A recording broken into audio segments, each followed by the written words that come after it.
Hello दोस्तों, कैसे हो? आपका स्वागत है त्रिपान स्टडी सेंटर में। आज जो हम करने जा रहे हैं क्लास 12 एनआईएस बोर्ड का जो है चैप्टर नंबर 19। ये बायोलॉजी का चैप्टर है 19वां, जिसमें हम रिप्रोडक्शंस इन अ प्लांट यानी पादपों में जनन के विषय में चर्चा करेंगे।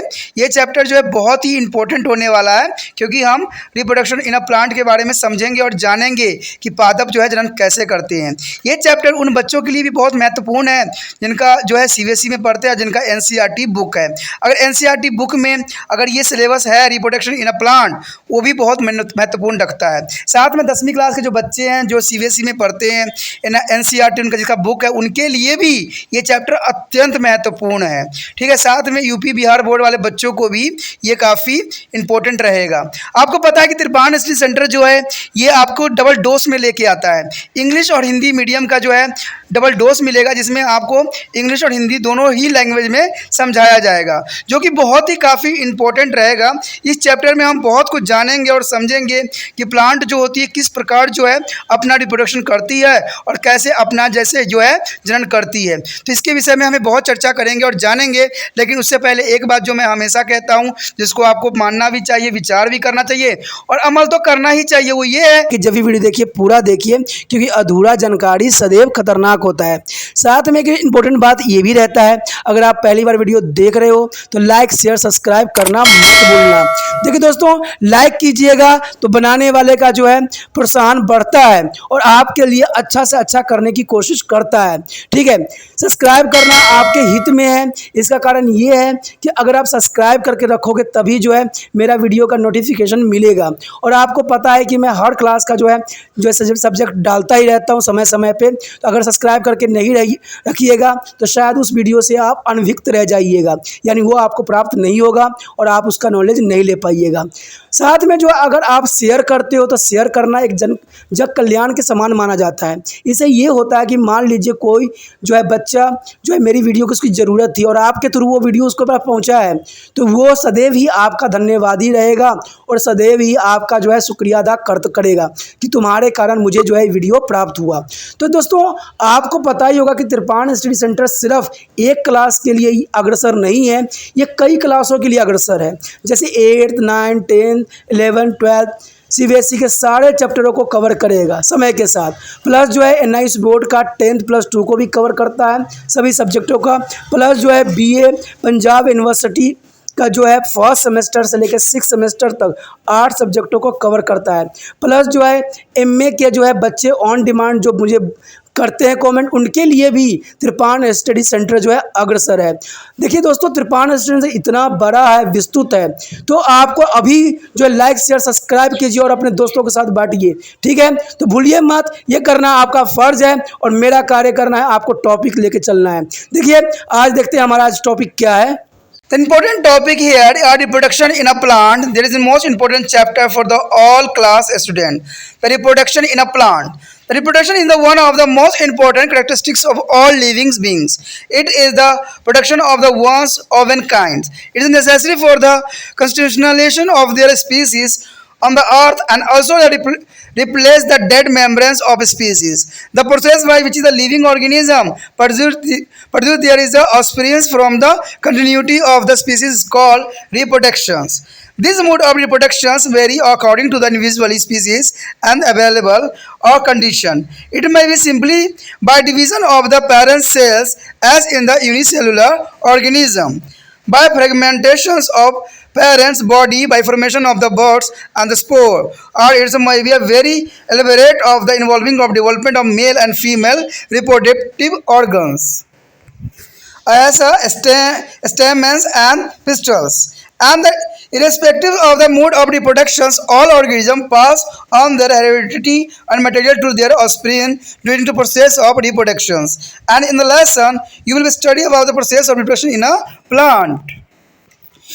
After the completion of this lesson, you will be able to be define reproductions and differentiation between the vegetative, asexual and sexual reproductions, and describe the method of asexual and sexual reproduction in the unicellular lobate plant is the Camomonas and the figment of green algae Sporozera, and describe the mode of reproduction in the flowerings plant and explain to part of dicot flower and their functions, and describe stage of macro spontaneous and also is a depth with the help of diagram with the structure of a wheel and the mention the step. And also describe the stage of development of male and female gametophytes in the flowering plants, and state the types of pollination, their significance and various mode of pollinations, and explain the step involved to the fertilization, the synonyms of the triple fusion and embryos, development of endosperm, development and formation of seeds, and differentiation between to the structure of dicot and monocot seeds, and explain to the formation of the fruits and paroscopies, and describe the seed germination, define to vegetative reproduction, and differentiate between to the natural and artificial progressions, and explain the advantage and disadvantage of vegetative progression. So it's a very important topic here, and they're all class of and describe the role of the tissue culture and technique of macro progressions and state of advantage of macro progression. So the most important topic here. दोस्तों यहाँ पर जो है अत्यंत महत्वपूर्ण chapter हमारे समक्ष आया है, पादपों में जनन। देखिए ये चैप्टर कई मायने में सभी क्लास के बच्चों के लिए इंपॉर्टेंट है, चाहे वो 9th क्लास है, चाहे 10th क्लास है, 11th 12th, ठीक है, चाहे यूपी चाहे बिहार बोर्ड, जिस कोई भी बोर्ड के बच्चे हो, अगर उनमें पादपों में जनन है तो इसका मतलब है जो बहुत इंपॉर्टेंट है।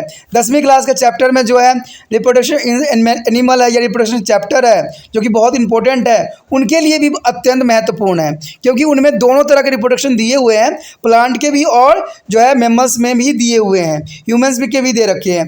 तो ये काफ़ी इंपॉर्टेंट 10वीं क्लास के बच्चों के लिए भी काफ़ी इंपॉर्टेंट रहता है।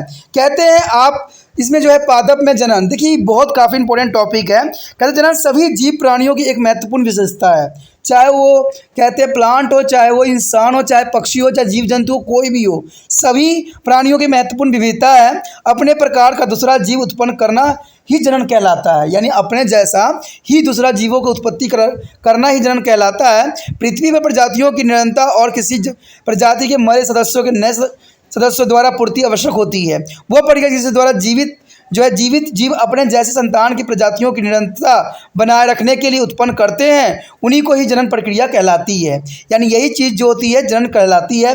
प्रत्येक जातीय उपलब्धता जो है परिस्थितियों के अनुसार जनन की प्रक्रिया का रूप निर्भर होती है। सामान्यतः आपने देखा ही होगा कि एक कोश के जीव जो होती है मात्र कोशिका के विभाजन में अपने मात्र शरीर की विखंडन द्वारा और कलियां और बीजाणुओं के निर्माण द्वारा हो सकते हैं।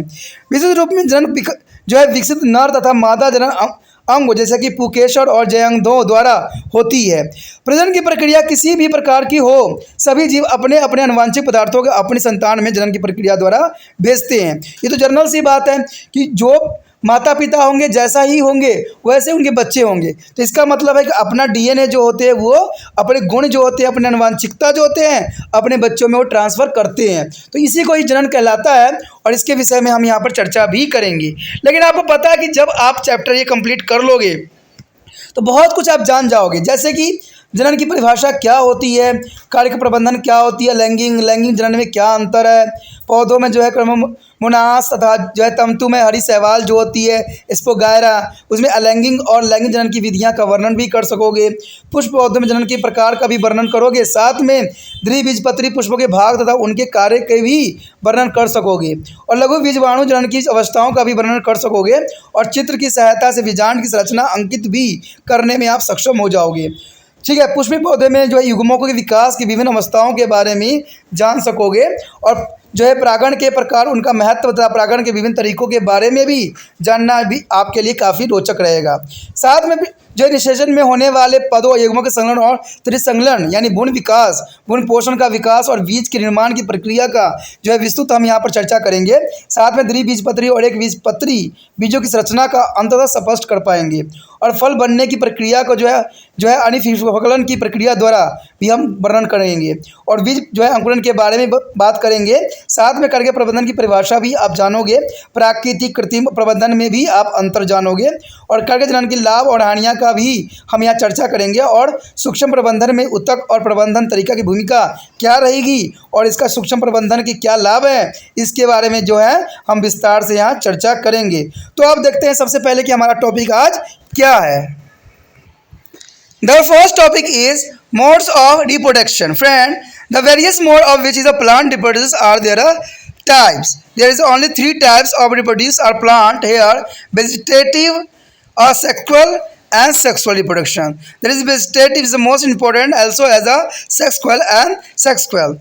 There is a sexual is the asexual is a very different. There are asexual are vegetative mode or reproductions. Offspring is the produced from a vegetative unit formed by a parent without any fusion of gamete or sex cells, and a single parent is involved. And offspring is the genetically identical to the parents. And vegetative reproduction may be of their following types. The first is vegetative production. Reproduction is a vegetative reproduction here. It meant to involve to the formation of new plantlets from to the vegetative somatic cells. Is a buds are is the organs of the plant. There is a vegetative part of plant, root, stem, leaf, or bud. Get a detached from the parent's body and grow into a independent plant. It is similar to the sexual reproduction in that it also require only mitosis division. No gametic fusion is involved, and the newly formed plants are genetical clones of their parents plant. We will be discuss the different types of vegetative reproduction in angiosperm later in the lesson. For their second is a fragmentation. The fragmentation mean in the fragmentations is a algae and accidentally is a breaking of their figment into the many fragment, and there is each fragment is having to the at least one cells. May we give a rise to a new filament of their algae by cell division is the Sporogyra. And third here, a fusion. The fusion is there it is occur the unicellular organism like a bacteria and the yeast where to contain of the parent cell and divided into 2 to 4 to 8 daughter cells. And there accordingly the fusions is known as the binary and multifusions also is a name. And each newly formed daughter cells grow into new organism. Here the importance of binary and multifusions is the most important fusion on their daughter cells development. The next is a budding. Budding it is also occur in the unicellular plants. A body like a outgrowth is there formed one side of parents cells and soon it is a separate and grow into new individual. Example yeast. दोस्तों यहाँ पर जो है जनन के प्रकार के विषय में हम चर्चा करेंगे जो कि काफ़ी इंपॉर्टेंट है। देखिए प्लांट जो होती है बहुत इंपॉर्टेंट होते हैं क्योंकि पौधों में जनन एक विशेष प्रक्रिया है। देखिए कहते हैं मैंने कहा था हमेशा कहता हूँ कि सारे जीव जंतु जो है एक समान नहीं होते हैं। कहते हैं कुछ चेंजेस होती है जो कि नेचर में उनको सर्वाइव करने के लिए अत्यंत महत्वपूर्ण होता है। अब देखा जाए तो पौधों में जनन प्रक्रिया के 3 प्रक्रिया जो है बताई गई है आपके समक्ष। एक है कार्यक प्रबंधन, एक है अलैंगिक और एक है लैंगिक जनन। तो ये तीनों विषय जो है पौधों में पाई जाती है। ठीक है, बाकी जो मेल है और जो इंसान है चाहे मेमल्स है चाहे कोई भी जीव जंतु आते हैं उनमें लैंगिक जनन ही मैक्सिमम देखने को मिला है। ठीक है, लेकिन पौधे ही हैं जो कार्यक प्रबंधन, अलैंगिक प्रबंधन और लैंगिक जनन के द्वारा अपना जो है संतान की उत्पत्ति करते हैं। कहते हैं लैंगिक एक कार्यक प्रकार के जनन में जनक शरीरों के किसी कारिक भाग से या दुर्गमकों या लिंग कोशिकाओं किसी भी प्रकार के युग्मन के द्वारा संतान उत्पत्ति हो सकती है। तो अलैंगिक और कारिक प्रकार की जो प्रबंधन होती है किसी भी शरीर से एक नया जीव की उत्पत्ति हो सकती है। तो ये काफ़ी इंपॉर्टेंट बात यहाँ पर रखता है। कहते हैं केवल एक जनक सम्मिलिति ही होती है और जो है संतति अनुवांशिक रूप से एकदम अपने जनक की तरह ही दिखता है, यानी अपने पेरेंट्स की तरह ही जो है जीव दिखते हैं। अब कोई भी प्लांट लोगे तो वो पौधों जो है सेम जो है प्रोटेक्शन करते हैं। अब इसमें सबसे पहली बात जो यही आती है कि अलैंगिक जनन निम्न प्रकार का हो सकता है। देखिए जो अलैंगिक होती है वो कई प्रकार की होती है। ठीक है, तो उसी के विषय में हम यहाँ पर चर्चा करेंगे। सबसे पहले तो हमारा आता है कार्यक युग्मन यानी वेजिटेटिव मल्टीप्लिकेशन। ठीक है, जिसमें कार्यक गुणनमन कहते हैं। कार्यक गुणन जो होती है वेजिटेटिव मल्टीप्लिकेशंस पौधे में कार्यक जनन किसी भी कार्यक कोशिकाएं कली या अंगों से नए पौधे बनने की प्रक्रिया को ही कहते हैं, यानी इसके द्वारा जो है नया पौधा ही बनता है। कहते हैं इस पौधों का जो कार्यक भाग यानी जड़, तना, पत्ती और कलियां ये सारे के सारे जो होते हैं महत्वपूर्ण भाग होते हैं। जनक पौधे के शरीर से अलग हो जाते हैं और एक स्वतंत्र संतरी पौधे बन जाते हैं। ये अलैंगिक जनन के सामान्य होते हैं। आपको पता है जड़ भी हो सकता है, तना भी हो सकता है, पत्तियां भी हो सकता है और कली भी हो सकता है, जो कि पौधों से स्वतंत्र हो जाते हैं और एक नया पौधा जो है विकसित हो जाता है। ये अलैंगिक जनन के समान ही होते हैं, जिसमें केवल सूत्री विभाजन की आवश्यकता ही होती है। कोई युग्मकों का युग्मन नहीं होता है और सभी पौधे एकदम जनक पौधे का क्लोन होते हैं, यानी जनक पौधे जैसे ही बिल्कुल सेम टू सेम होते हैं। अनुवांशिक एक पुंजक होती है, यानी इसकी वजह से जो होता है अनुवांशिक उनमें निहित होती है। किस तरह होती, कहते हैं हम यहाँ पर जो है अवृतबीजी पौधों में करके जनन का जो है प्रकारों के बारे में हम यहाँ चर्चा भी करेंगे। उसके बाद है हमारा खंडन। देखिए इसको फर्मेंटेशन कहते हैं, यानी खंडन। खंडन का अर्थ दोस्तों यही होता है कि तंतु में शैवालों में यदि किसी दुर्घटनावश तंतु कई टुकड़ों में बंट जाए तो प्रत्येक टुकड़ा जो होता है कोशिका विभाजन द्वारा शैवाल का एक नया तंतु बना देता है, जिसमें आपको पता है कि स्पोगैरा में ऐसा देखने को मिला है। यानी फर्मेंटेशन जो होती है, अगर इसे किसी भी दुर्घटनावश टूट जाती है या कट जाती है तो एक नया स्पीसीज बन जाती है, यानी इस वगैरह में ऐसा देखने को मिला है। उसके बाद है विखंडन। विखंडन में फ्यूजन होती है, जैसे कि एक कोश के जीवों में होता है। जैसे जीवाणु और ईस्ट जो है जनन कोशिका के जो है पदार्थ 2 से 4 और 4 से 8 कोशिकाओं में विभाजित हो जाती है, और ये विखंडन के जो है अनुसार दुर्मित और बहुयुग्मित जो है विखंडन करती है, और प्रत्येक नई बनी हुई संदर्भ कोशिकाओं से एक नए जीव का निर्माण भी हो जाती है। तो विखंडन जो है आपने देखने को मिल भी जाता है कि कोई भी पार्ट काट दो, एक नया जीव में जो है ये परिवर्तित हो जाता है। उसके पश्चात हमारे समक्ष है मुकुलन, जिसे हम बडिंग भी कहते हैं। मुकुलन भी अत्यंत महत्वपूर्ण ही माना जाता है। कहते जनक के शरीर में एक जो है मुकुलन जैसी बाह्य वृद्धि जनन कोशिका निर्मित होती है तथा शीघ्र ही उससे अलग होकर नए जीव के रूप में वृद्धि कर जाती है, जैसे कि ईस्ट में देखने को आपको मिला है। ये बडिंग होती है। बडिंग का मतलब होता है पौधों में अगर देखिएगा छोटा सा कली जैसा निकल रहा होगा उसके जहाँ पर लीफ होगा, और ये जो है अगर ये कट के गिर जाता है या कहीं भी लगा देते हो तो ये नए पौधों में कन्वर्ट हो जाता है, तो इसे ही बडिंग कहते हैं और ये मुकुलन विधि कहलाती है। ठीक है, इसमें जो है उसके पश्चात जो है हमारा अगला पार्ट आता है। ठीक है, इसका जो हमारा है बी पार्ट, उसमें लैंगिक जनन के बारे में आ रहा है, यानी अलैंगिक जनन। देखिए ये अलैंगिक जनन अत्यंत महत्वपूर्ण रहता है। वहाँ पर हमने कारिका प्रबंधन के विषय में चर्चा किया है ए पार्ट में, जो लैंगिक की तरह ही दिखता है।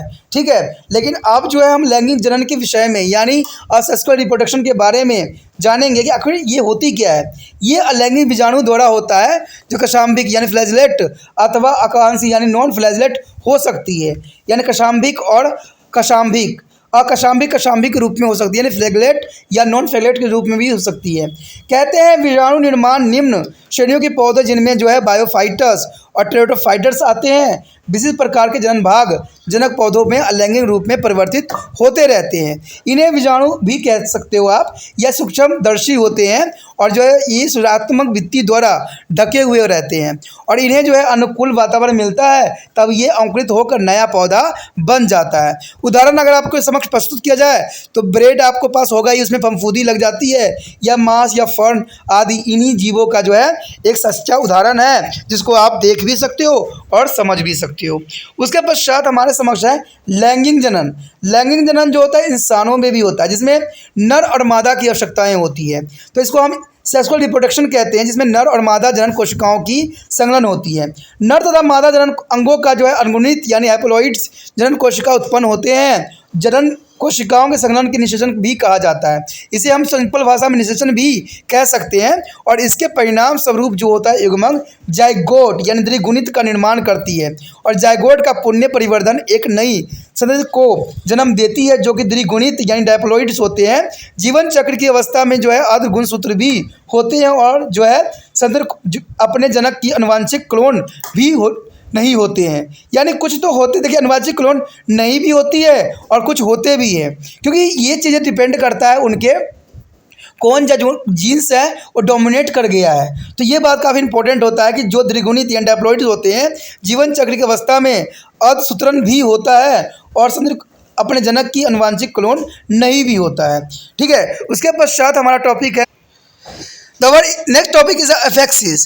What do you mean by aphyxis? Aphyxis is the unique mechanism of asexual reproduction in a content plant. Example, Denodons, which is a produce a seed without a pollination and fertilization.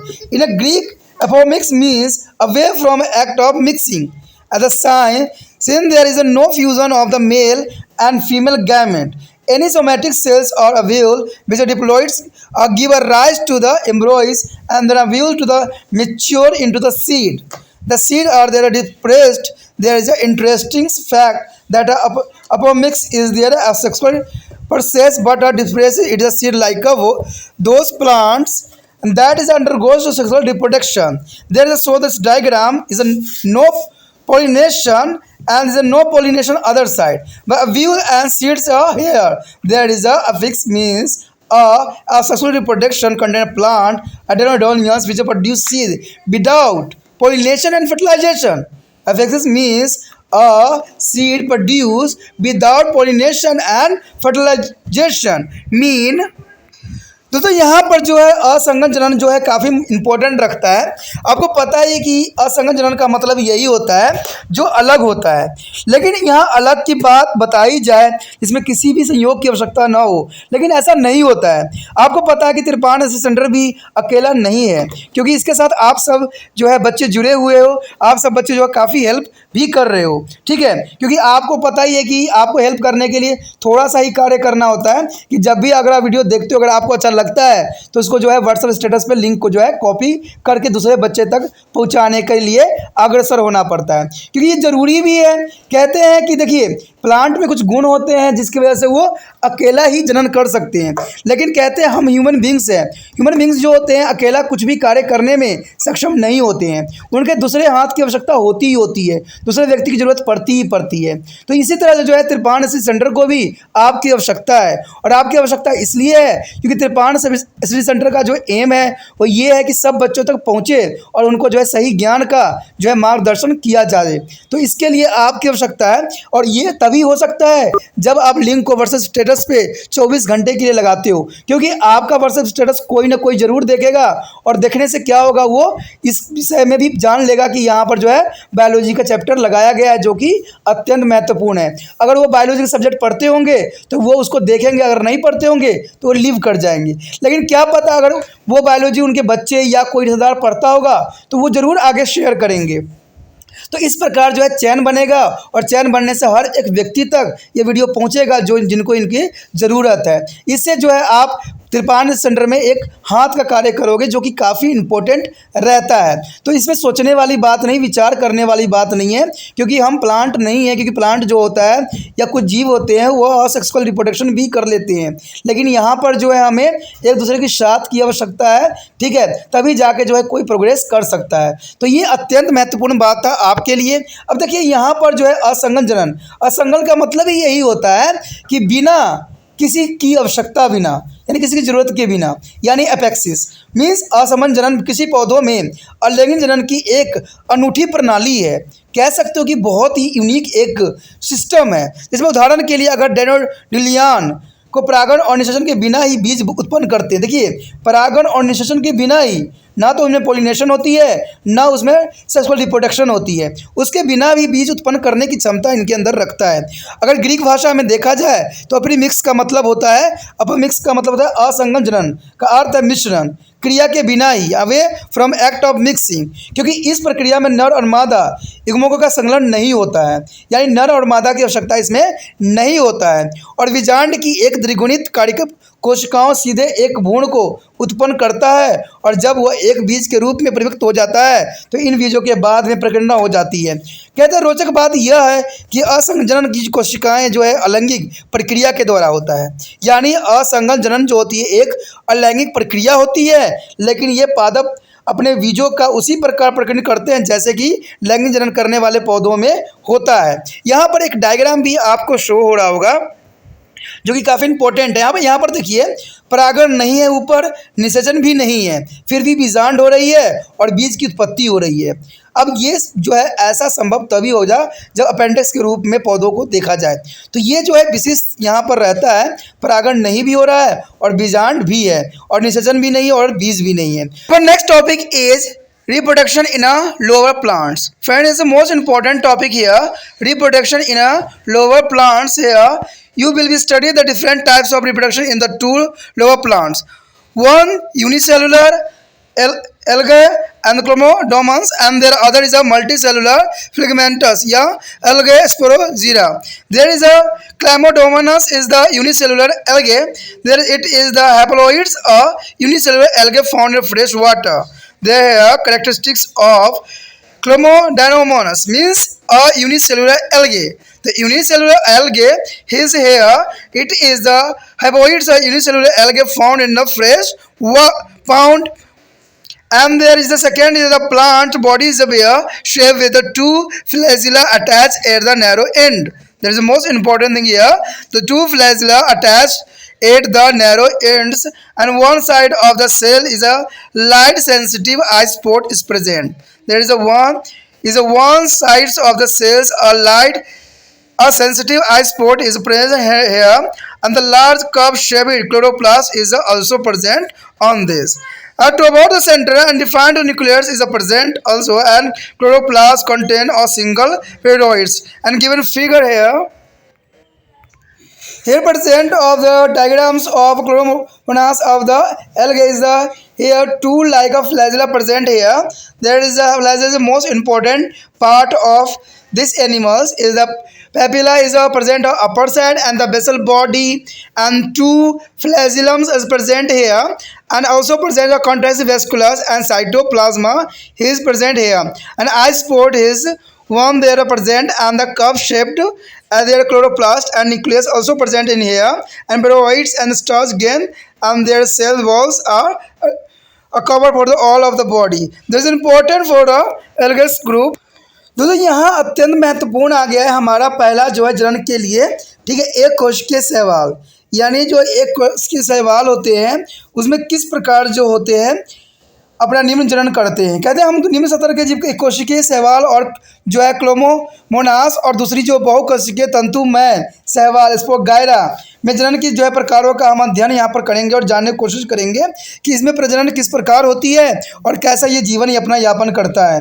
तो सबसे पहले तो हमारा यही आता है कि निम्न पौधों में जो है क्लोमोडोमोनास को लिया गया, जिसको हम एक कोशिकीय शैवाल भी कहते हैं, ठीक है। ये एक कोशिकीय होती है, ठीक है। एक कोशिकीय मल्टी कोशिकीय के बारे में आपको पता ही है कि बहुकोशिकीय और जो है एक कोशिकीय में क्या डिफरेंस है, ठीक है। ये जो होते हैं एक कोशिकीय सेल से ही बने होते हैं, जो कि इम्पोर्टेंट यहाँ स्थान रखता है।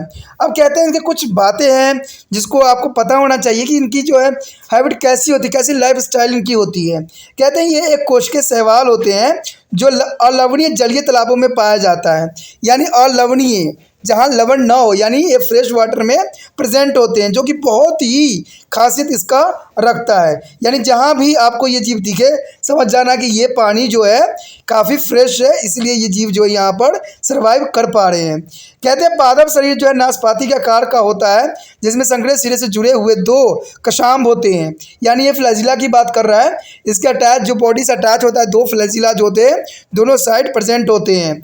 कोशिका के पास में एक दृष्टि बिंदु उपस्थित होता है, यानी इसके जो है एक जो है आपको दिखने को देखोगे तो पता लगेगा डायग्राम में कि एक जो है बिंदु साइज का जो है इनका आइस प्रेजेंट होता है, यानी दृष्टि होती है। इसमें एक बड़ा जो है हर्तलवक यानी क्लोरोप्लास्ट पाया जाता है। देखिए ये जानवर में जो बहुत इंपॉर्टेंट बात बताई गई है कोशिकीय शैवाल में कि इसमें हरित लवक यानी क्लोरोप्लास्ट पाया जाता है, यानी ये पौधे कैटेगरी में कन्वर्ट हो गया, ठीक है। क्योंकि क्लोरोप्लास्ट प्रेजेंट है, इसका मतलब ये फोटोसिंथेसिस 100% करती होगी। तो ये अत्यंत महत्वपूर्ण बात यहाँ पर रहता है कि क्लोरोप्लास्ट है, यानी ये प्रकाश संश्लेषण जरूर करता होगा। केंद्र की ओर एक सुनिश्चित केंद्रक होता है, यानी केंद्र में एक जो है केंद्रक पाया जाता है, जो सभी जीवों में देखने को मिलता है। कहते हैं क्लोरोप्लास्ट में एक जो है पैरोनाइट्स यानी प्रोनाइट्स विद्यमान होता है। आप इस चित्र से भी भली भांति समझ सकते हो कि इसका जीवन स्टार्ट कैसा है। यहाँ पर एक जो है क्लोरोमोनास कोशिका जीव को दिखाया गया है, जिसमें आप देखोगे ये जो है नाशपाती आकार का दिख रहा है, ठीक है। और इसमें ऊपर देखोगे तो पेपेलिया नाम के जो है मुहा दिख रहा होगा, उस धारिता कक्ष दिखेगा, कशाप फ्लैजिला, दो फ्लैजिला जो है दोनों साइड आपको नजर आएगा। संकोचनशील रिक्तिकाएँ आपको भी दिखेगा और साइटोप्लाज्मा, और यहाँ पर देखिए एक बिंदु साइज का जो है दृष्टि यानी आइस प्रेजेंट है, और प्लेनुमा क्लोरोप्लास्ट इस सारे बॉडी में होता है, जिससे ये प्रकाश संश्लेषण जो है बहुत ही सुचारू रूप से कर सके। और इसमें केंद्रक भी प्रेजेंट है जो सेंटर में ही पाया जाता है, और प्रोनाइडा और जो है मध्यकंड और कोशिका भित्ति जो कि इसको काफ़ी विशिष्ट बनाता है। यह topic is a reproduction. A sexual reproduction take place with the help of Gymnospore. Gymnospore is a planospore, is a haplospore depending upon the ability of water for swimming. There is the ability of the water for swimming. There is the sexual reproduction by Gymnospore. Gymnospore is there is a sexual reproduction here. And then if is a plenty of water is available for the free swimming, a chromonas is reproduced by the flagellate things valid spore is called to the gymnospore. And the chromonas cell losses of flagella and the become a non-motiles. And it is a protoplasma, is a cytoplasma and nucleus divide to the mitochondrials and the form of 2 to 16 daughter protoplast. There is the most important here. 2 to 16 daughter photoplast, each of is developed of flagella and is called to the gymnospore. The parent cells was ruptures and the spore is a release. And the each gymnospore is a develop a cell wall, a grow into the adult cell. There is a figure also is present. After the release of a gymnospore is a parent cell does not be exit anymore. There is the after the release of gymnospore, their parent cells does not be exit anymore. There is the most important thing for here. And the A is the sexual reproduction by alphanospore and the haplospore. There is the alphanospore and the haplospore is the most important here. It is a thin film of water is available whereas swimming is not be possible. And the chromosomes is produced thin walled and non-flagellate daughter protoplasma is called alphanospore. The alphanospore is a why it is called the alphanospore? Because there is a thin walled and non-flagellate daughter protoplasm is called alphanospore. Means chromosomes is a produce a thin walled. It is a thin walled is called to the alphanospore. The parent cell a loss of flagella and become highly extended. There is a parent cell lose the flagellate and become a highly extended. It's a protoplasm divided is a dependence. They produce 100 or more daughter protoplasma and each of which is called a alphanospore. That is the most important for here. There is a produce of 100 or more daughter protoplasm. This is the most important. Here is the line. Each of this is called to the alphanospore. To understand to the alphanospore, there is a wall structure containing groups of non-motile alphaspore resemble a non-motile conical algae is called the plumula, and so this is called to the plumula stage of Cladomonas. And if the plumula stage is flooded with their water, each alphanospore is devolved to flagella and comes out of the parent cell, is evolve and grow into the normal independent plant. And if water suddenly dry up, some of the alphanospore develop thick ball. There is sometimes develop a thick ball. The each of there is become a dark brown and black is called to the hapnospore. You understand what do you mean to hapnospore? There is the if the water suddenly dries up to some of the hapnospore develop a thick ball.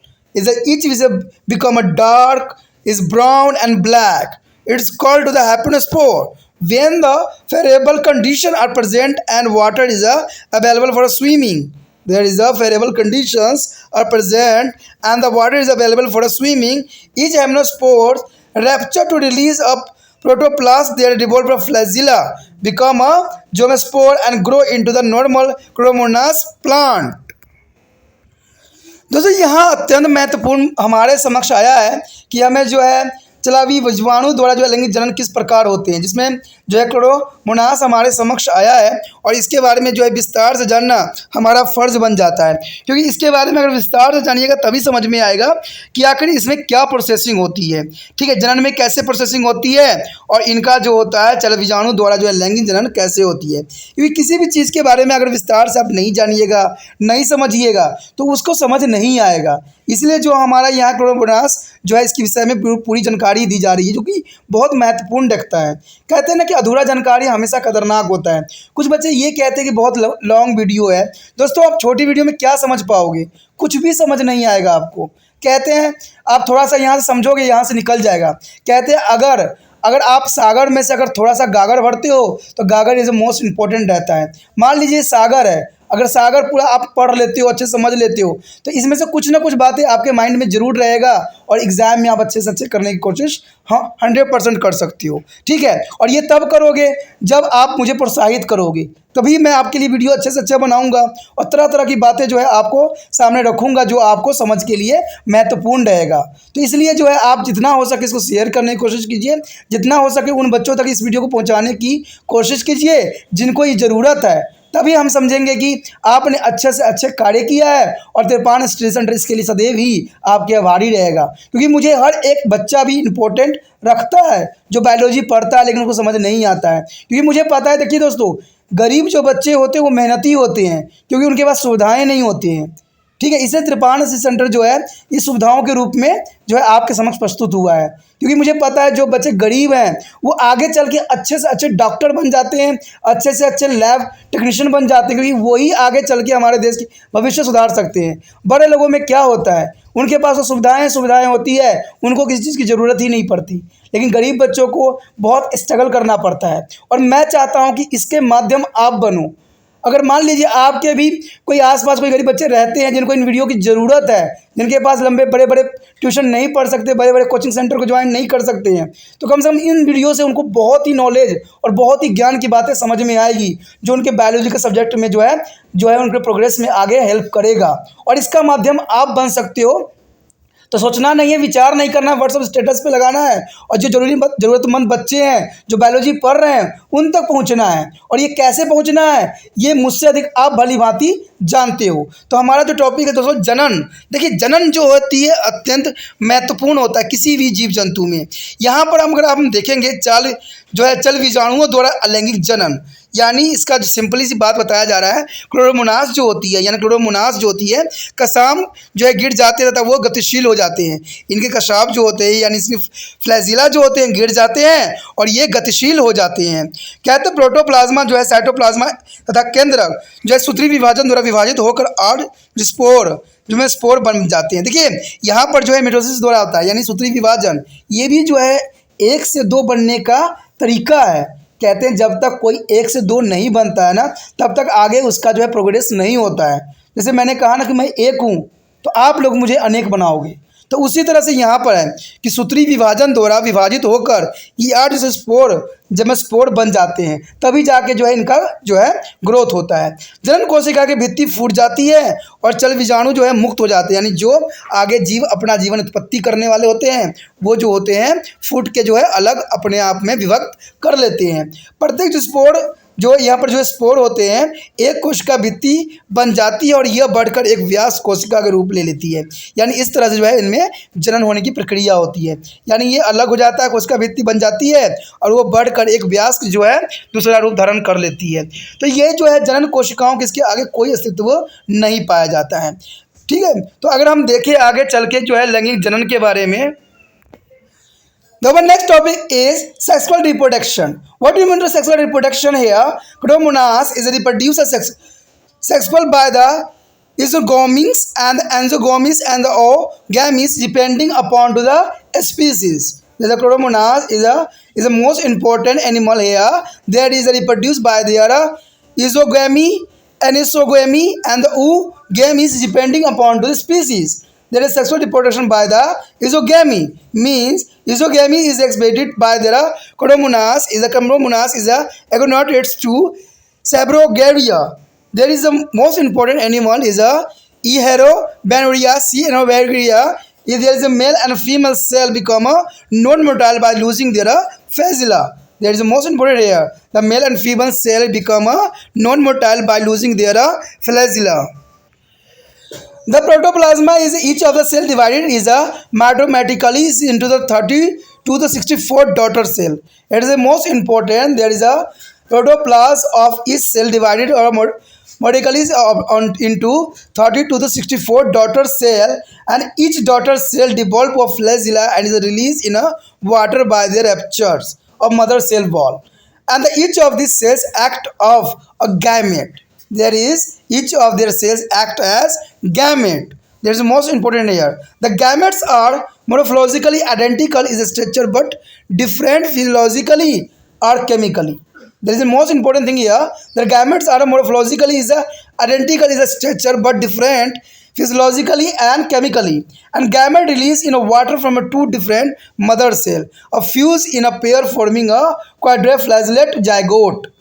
This is a gamete release of water from two different mother cells and fuse in a pair forming a quadriflagellate is a zygote. And when the content of the two gamete fuse, they form a zygote diploid.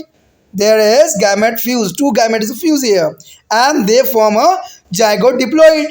This in the only diploid stage in the life cycle of Chromonas. There is a Chromonas is a life cycle on here. The zygote developing a thin ball around itself and develop a brown to the black color pigmentation to the tides and variable of condition is zygospore. There are a brown to a black color pigmentation to tide over to unfavorable condition mean zygospore. When the return of the variable condition is a temperature, that is on the turn of the variable condition of temperature, food and water. It is the most important survival for the all animal. And the diploid is the nucleus of the zygote divided by the metastasis and from a four haploid gymnospore. There is a here is the processing of metastasis. Metastasis is the most important processing and convert to one to the many cells. There each spore is growing into the new adult is a Chromonas plant. There is the most important here. There is the next is sexual reproduction by the angiospermogamy. Anisosogamy is the most important here. The anisosogamy is the expected by the Chromonas is a veronings and the male female cells loss of flagella and become a non-motiles. And the male cell protoplast is divided repeatedly to produce a 32 to 64 biflagellate or gamete. But in a female cell, a protoplast is divided to produce a 8 to 16 biflagellate gametes. And there are both male and female gametes are released in water. There is the most important here, male and female gametes are released in water. And when the large female gamete loss of flagella and they become a non-motiles, each one on fertilized by a smaller motile male gamete. After fertilization, the fusion produce a loose of flagella, become a sphericals, and the revolved thick ball of become a resting zygote. There is a after the fertilization, the fusion product a loss of flagella, become a spherical and devolve thick wall in the become a resting zygote. And one the turn of favorable condition of the water. Here, a favorable condition of the water, temperature and light, the zygote undergoes to the metastasis and produce a four haploid gymnospore, each of which is grow into an independent Chromonas a plant. It is the most important here. It is a metastasis division occur in here or favorable condition. Water, temperature and light, the zygote undergoes to the new independent as a Chromonas plant and development. There is a sexual reproduction by oogomy. Oogamy, if there is a sexual reproduction here. Oogamy is exhibited by the Chromonas Coccifera and the Cocogona. There is a name is very different, but here female and male cell loss of flagella and become a non-motile. There is a female and male cell loss of flagella. Is most important here, the loss of flagella and become a non-motile. All the content of female cell act of female gametes are egg, but there are protoplasts of the male cell divide to the producer 32 to 64 biflagellate gamete. It is the most important here. You produce a 32 to 64 gametes of flagellate is a gamete is liberated to the water and swimming around in the search of female gamete. There is a biflagellate gametes are liberated in water to swim around a search of a female gamete. Here, two or more flagellate gametes enter to each female cell having to the non-motile's egg. There is enter each female cell having a non-motile eggs, but only one fertilize the eggs and other is a degenerated contribution of nutrition, the young zygote. There is a most important here. There is a enter to the two. There is a one fertilized egg and other is a degenerated contribution nutrition in by young zygote. The fusion product of egg and a motilized gamete is called zygote. That develops a thin pigment and wall is entered into the resting phase and one return to the favorable condition of water, temperature and the light. The zygote undergoes to mitosis to produce a four haploid biflagellate gymnospore. The each species is the elaboration from a zygote grow into the independent plant of Chromonas. For a produce here, show this picture. Here show the picture is a clarity for the all zygote is a flagellate are divided to two and there is a present of here. Here is a most important diagram shown in this figure. Here show this is the A is a mature cell. A is here mature cell. B is a four daughter cell are divided and just for forming the sexual reproduction. And C is a gymnospore after excel with the parent cell and the plasmilla stage of Chromonas and the EFG diagram. There is development of step by step. I'm showing this diagram. Free swimming gametes, the fusion of gamete, and H is a resting zygote. H here resting zygote and I is a four cell are divided. Here is a show in this diagram. You look, there is a four cells formed after meiosis of zygote is a zygospore. That is shown in this picture. Is the most important picture here. You understand to the how to there is the gymnospore is divided for here and the flagella is also is important role play in this formation multi divisions on here. दोस्तों यहाँ पर जो है लैंगिक जनन के बारे में जो है अत्यंत महत्वपूर्ण है। ठीक है, इसमें जो है हम बहुत कुछ समझने की कोशिश करेंगे। देखिए कहते हैं जो हमारा पास जो एनिमल है जिसका नाम तो आपको पता ही है क्या है, इसका नाम क्रोमोनास जो होता है। क्रोमोनास जो है इंपॉर्टेंट जीव है। कहते हैं इसमें जो है किस प्रकार जो है लैंगिक जनन होती है। आप देखो भी हो, समझे भी हो, जानने की कोशिश भी करेंगे कि अब आखिर ये लैंगिक जनन किस प्रकार करता है। कहते हैं कोशिका में उसका कसाव गिरने से कोशिका अगतिशील हो जाती है। मतलब ये समझाना चाहता है कि जो फ्लैजिला होती है, फ्लैजिला उसको मूवमेंट करने में हेल्प करता है। जिस प्रकार सिलिया करता है तो यहाँ फ्लैजिला जो होती है उसको मूव करने में अत्यंत महत्वपूर्ण जो है रोल अदा करती है। लेकिन कहते हैं जब आपके इसकी फ्लैजिला गिर जाती है तो इसका कोशिका गतिशील हो जाती है, यानी उसके कोशिकाएं जो होती है बॉडी के नहीं मूव कर पाती है और वो एक ही जगह स्थिर हो जाती है। कहते हैं एक जगह जब स्थिर हो जाती है तो जो प्रोटोप्लाज्म के सूत्री विभाजन द्वारा विभाजित होकर ये 2 से 4, 4 से 8, 8 से 16, 16 से 32 आंतरिक कोशिकाएं बन जाती है। यानी धीरे धीरे ये अपने आप को क्या करने लग जाती है, डिवीज़न करने लग जाती है। ठीक है, इसको हम चित्र में से भी समझने की कोशिश करेंगे। कहते हैं प्रत्येक संतुलित कोशिकाओं में जो है फ्लैजिला बन जाते हैं और मातृ कोशिका भित्ति के फूट जाने पर वह पानी में निकल जाती है। यह कोशिका एक गैमेट की तरह कार्य करते हैं। यानी यहाँ पर जो है जो फ्लैजिला टूट के गिर जाती है ना दोस्तों, ये एक तरह के गैमेट का कार्य करती है। ये बहुत इंपॉर्टेंट बात यहाँ पर रखता है। कहते हैं प्रत्येक गैमेट की बाहरी संरचना एक जैसी ही दिखती है। सभी समयुग्मक यानी ऐसोगैमिक्स होते हैं, सबके सब जो होते हैं सगयुग्मक होते हैं, जो कि बहुत काफ़ी इंपॉर्टेंट बात यहाँ बता रहा है। कहते हैं दो जो है विभिन्न मातृ कोशिकाओं में निकले हुए गैमेट यानी युग्मक परस्पर समकेंद्र करते हैं, यानी एक दूसरे से फर्टिलाइज होने की कोशिश करते हैं। दोनों गैमेटों को जो है अंत वस्तु में परस्पर समकीर्णित हो जाती है और उनसे एक युग्मक यानी जाइगोट बन जाता है। यानी उनसे जो है एक जाइगोट बनता है और जो क्रोमोनास के जीवन चक्र में केवल एक युग्मनज की एक जो है एकमात्र द्विगुणित अवस्था ही पाई जाती है। यानी इसका उसके लिए काफ़ी इंपॉर्टेंट होता है। यानी दोनों गैमेटों की जो है अंतर्वस्तु परस्पर समकृत हो जाती है और उनसे एक युग्मक जाइगोट बन जाता है। क्रोमोनास के जीवन चक्र में यही बात देखने को मिलता है कि ये किस प्रकार जो है अपना जीवन चक्र पर कंप्लीट करता है। यही तो इसकी विशेषता होती है। कहते हैं एकमात्र द्विगुणित अवस्थाएं ही होती है जहाँ पर ये 1 से 2 में विभक्त हो जाती है, यानी 1 से 2 में बढ़ जाती है। कहते हैं जाइगोट के चारों एक मोटी दीवार बन जाती है, यानी चारों तरफ से जो है एक मोटी दीवार बन जाती है जिससे वह प्रतिकूल परिस्थिति में होकर निकल जाता है। यानी स्थिति अगर बिगड़ जाता है, कंडीशन टेम्परेचर बदलता है तो भी ये निकल जाता है। कारण क्या होता है कि इसकी एक मोटी दीवार बन जाती है। अब देखिए मैंने कहा था ना कि हर जीव का अपना एक विशेष स्थान रखता है और उसको सर्वाइव करने के लिए हर एक करैक्टर प्रेजेंट होता है। कहते हैं अनुकूल परिस्थितियों में तापमान, आहार और जल के पुण्य लौट आने पर इसके जो है द्विगुणित केंद्रक में सूत्री विभाजन और विभाजन फिर से होने लग जाता है। कब होता है? जब अनुकूल परिस्थितियां आ जाती है, जब उसको भोजन, तापमान और जल मिलने लग जाते हैं, तो वो ये अनुकूल परिस्थितियां होती है, तो फिर से जो है द्विगुणित केंद्रक जो है अर्धसूत्री विभाजन द्वारा विभाजित होने लगती है। उसे वो चार अणु यानी हैप्लॉइड स्पोर बन जाता है, यानी चार में वो विभक्त हो जाता है, चार में वो बढ़ जाता है।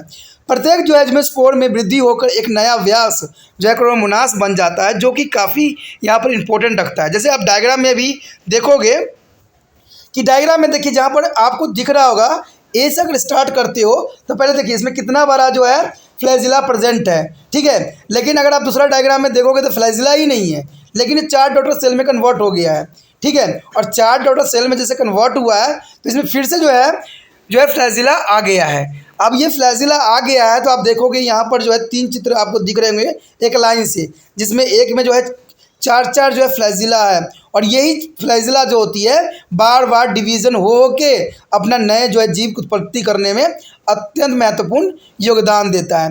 अगर आप देखोगे अगला पिक्चर जिसमें वो रेस्ट अवस्था में है, लेकिन यहाँ पर कहते हैं जब इसको भोजन मिलना स्टार्ट हो जाता है तो ये फट जाता है, और इसमें से जो है करीबन 4 जो है निकल जाते हैं। जैसे आप देख भी सकते हो कि औषधि विभाजन और 4 कोशिकाएँ बन जाती है। तो ये डायग्राम भी काफ़ी इंपॉर्टेंट हमें बताता है कि किस प्रकार जो है ये अपना क्लोरोप्लास्ट जो है लैंगिक दोनों प्रक्रिया के जनन करते हैं। यानी अगर आप देखो क्लोरोमोनास में देखो तो लैंगिक और अलैंगिक जनन दोनों ही होती है, और ये दोनों चीज़ें जो होती है काफ़ी इंपॉर्टेंट होती है और काफ़ी विशिष्ट रहती है। क्योंकि देखिए ऐसा आपको कहीं देखने को नहीं मिलता होगा कि जो है कि लैंगिक और अलैंगिक जनन एक ही जीव में प्रेजेंट हो, लेकिन यहाँ संभव है, ठीक है। तो ये काफ़ी इंपॉर्टेंट हमारा टॉपिक था। इसका टॉपिक जो है आगे हम अगले टॉपिक में करेंगे, जो कि बहुत इंपॉर्टेंट रहेगा। उसमें जो है हम जो पढ़ेंगे वो होगा बहुकोशिकीय शैवाल के बारे में, यानी गायरा के बारे में हम पढ़ेंगे विस्तार से। तो वो टॉपिक बहुत ही महत्वपूर्ण होने वाला है। तो आप इसी तरह त्रिपाण सेंटर को लाइक शेयर सब्सक्राइब जरूर कीजिए। सब्सक्राइब कर लेना, आपके हित में है, इसे सोचने वाला बात नहीं, विचार नहीं है। और आपको जो है व्हाट्सएप स्टेटस पे लगाना है, जिससे दूसरे बच्चे तक ये वीडियो पहुंच सके।